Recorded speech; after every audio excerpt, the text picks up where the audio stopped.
അനാഥരായി തെരുവിൽ നിൽക്കേണ്ടി വന്ന ഒരമ്മയും മകളും അവരുടെ തെറ്റുകൊണ്ടാണ് അവരിന്ന് ഈ ഒരു അവസ്ഥയിലെത്തിയത്. തീർച്ചയായിട്ടുമല്ല. അവരുടെ ആ സ്ത്രീയുടെ ഭർത്താവും അതുപോലെ ആ ഒരു കുട്ടിയുടെ അച്ഛൻ കാരണമാണ് ഇന്ന് അവർ ഈ ഒരു തെരുവിൽ ഇത്രയും ഇത്രയും എന്താ പറയുക ഇത്രയും ഒരു ബുദ്ധിമുട്ടായിട്ടുള്ള ഒരു അവസ്ഥയിൽ ആ ഒരു അമ്മയും കുഞ്ഞും ഇന്ന് എത്താൻ കാരണം. അതിന് കാരണം മറ്റാരുമില്ല, അവരുടെ അച്ഛൻ തന്നെയാണ്. കാരണം അച്ഛന് മറ്റൊരു സ്ത്രീയുമായിട്ടുള്ള ബന്ധം, ആ ഒരു ബന്ധം ആ ഒരു സ്ത്രീയും മകളും കണ്ടുപിടിച്ചതിൻ്റെ പേരിലാണ് ആ ഒരു കുടുംബത്തിൻ്റെ ജീവിതം തന്നെ ഇന്ന് തകിടം മറിഞ്ഞത്. അച്ഛന് മറ്റൊരു സ്ത്രീയോട് അടുപ്പമുണ്ടെന്ന് സ്വന്തം മകൾ കണ്ടുപിടിച്ചു. ആ ഒരവസ്ഥ ഒന്ന് ചിന്തിച്ച് നോക്കണം. വല്ലാത്തൊരവസ്ഥ തന്നെയാണ് അല്ലേ? താൻ ഇത്രയേറെ സ്നേഹിക്കുന്ന അച്ഛന് മറ്റൊരു ബന്ധമുണ്ട് എന്ന് കണ്ടെത്തുന്ന ഒരു കുട്ടിയുടെ അവസ്ഥ. അതും അങ്ങനെയുള്ള എന്താ പറയുക സാധാരണ ഒരു രീതിയിലുള്ള കണ്ടുപിടുത്തമല്ല, വളരെ മോശമായിട്ടുള്ള രീതിയിലുള്ള കണ്ടുപിടുത്തം. കാരണം അച്ഛൻ സ്നേഹിക്കുന്ന ഈ ഒരു സ്ത്രീയുടെ വസ്ത്രമില്ലാത്ത ഫോട്ടോ വരെ ഈ കുട്ടി കണ്ടു എന്നാണ് പറയുന്നത്. അപ്പം അത്രയും ഭയങ്കരമായിട്ടുള്ള ഒരു അവസ്ഥയിലൂടെ ആയിരിക്കും ആ ഒരു കുടുംബം കടന്നു പോയിട്ടുണ്ടാവുക. ചെയ്തിട്ടില്ല. അച്ഛൻ ഇഷ്ടപ്പെടുന്ന പെണ്ണിന്റെ ഡ്രസ്സില്ലാത്ത ഫോട്ടോ എല്ലാം ഞാൻ കണ്ടായിരുന്നു.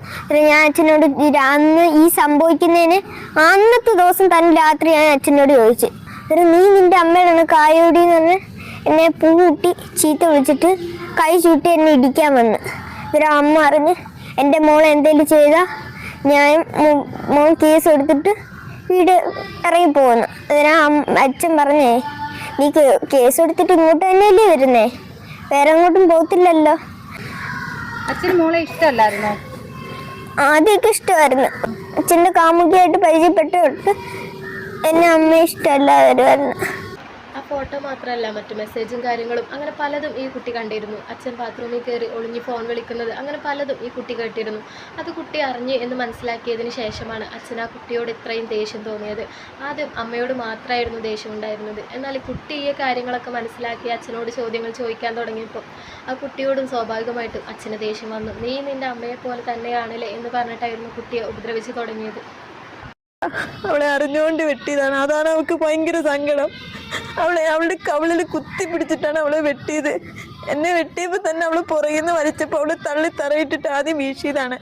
ഇത് രണ്ടാമത് അവളുടെ കവിളിൽ അറിഞ്ഞുകൊണ്ട് അവളെന്നിട്ട് കൈ കുത്തി എണ്ണിക്കാൻ തുടങ്ങിയപ്പോൾ ഇങ്ങനെ മേപ്പോട്ട് നോക്കിയപ്പോൾ ഒരിക്കലും അങ്ങനെ ചെയ്യുമെന്ന് അവൾ വിചാരിച്ചില്ല.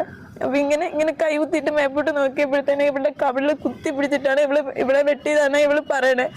അപ്പൊ ഇവള് തന്നെ പറയുന്നത് എന്താണെന്നറിയോ, ഞാൻ കണ്ണ് തുറന്ന് അമ്മ മുഖത്തോട്ട് നോക്കിയത്, ചാച്ചൻ്റെ കണ്ണ് തുറന്ന് നോക്കിയ സമയത്താണ് ചാച്ച എന്നെ വെട്ടിയത്. കാരണം ഈ കണ്ണ് രണ്ടായിട്ട് ഇവിടെ നിന്ന് വരെ രണ്ടായിപ്പോയി. ഇത്രയും ഭാഗം എങ്ങനെ ഇത്ര ആയെന്നൊന്നും ചോദിച്ചാൽ എനിക്കറിയത്തില്ല. ഞരമ്പ് മൊത്തം അതും ഈ ഒരു ചെറുപ്രായത്തിൽ 5 or 6 വയസ്സിനിടയിൽ അച്ഛൻ്റെ കയ്യിൽ നിന്ന് ഇത്രയും ക്രൂരമായിട്ടുള്ള പീഡനങ്ങളൊക്കെ ഏറ്റുവാങ്ങേണ്ട ഒരു കുട്ടിയുടെ അവസ്ഥ നമുക്കൊന്നും ചിന്തിക്കാൻ പറ്റുന്നതിനും അപ്പുറമാണ്. അതും ചെറിയ ചെറിയ പീഡനങ്ങളല്ല, അതും വലിയ പീഡനങ്ങൾ. ആ കുട്ടിയുടെ മേലേൽക്കുന്ന മുറിവ് കണ്ടു കഴിഞ്ഞാലോ അല്ലെങ്കിൽ അതിനെക്കുറിച്ച് കേട്ട് കഴിഞ്ഞാലോ നമുക്കൊന്നും സഹിക്കാൻ പറ്റാത്ത തരത്തിലുള്ള അത്രയും വേദനകളാണ് ആ കുട്ടി അനുഭവിച്ചിട്ടുള്ളത്.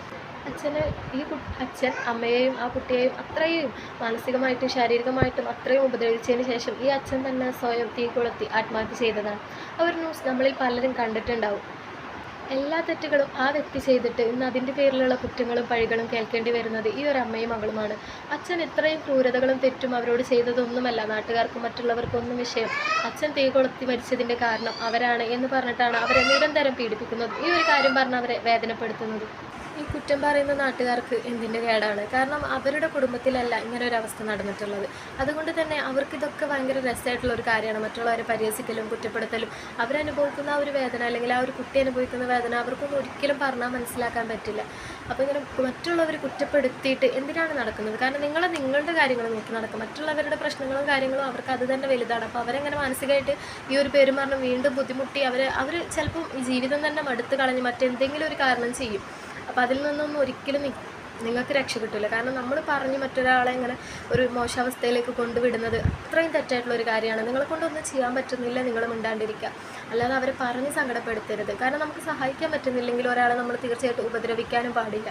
അവരുടെ ജീവിതം അവർ ജീവിച്ച് തീർക്കട്ടെ. അവരെ കൊണ്ട് പറ്റുന്ന പോലെ ആരെങ്കിലുമൊക്കെ സഹായിക്കുന്നുണ്ടെങ്കിൽ സഹായിച്ചിട്ട് അവർ ജീവിച്ച് തീർക്കട്ടെ.